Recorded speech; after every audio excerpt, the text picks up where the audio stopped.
Amang, naiintindihan po namin. Baka kailangan niyo po munang magpahinga at magluksa sa pagkamatay ng ano. Huwag kayong mag-alala. Upo muna ang mga ngasiba rito.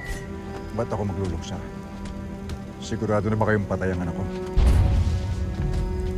Opo, Amang. Kumpirmado daw. May dinala pong bangkay sa mansyon ni Edgardo.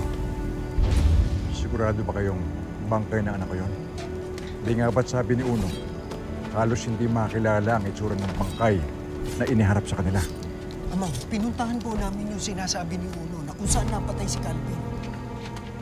Sinuyod po namin ang buong kagubatan at sinuyod din po namin ang kahabaan ng ilog. Pero wala po kaming nakita ni isang bakas ni Calvin. Sa akin ka maniwala dito. Dugo kang dumadaloy sa katawan ni Calvin. At alam mong hindi ganun kadali mamatay ang lahi namin. Kung masamang damo ko, mas masamang damo ang anak ko. Mabubuhay siya kahit sa impyerno.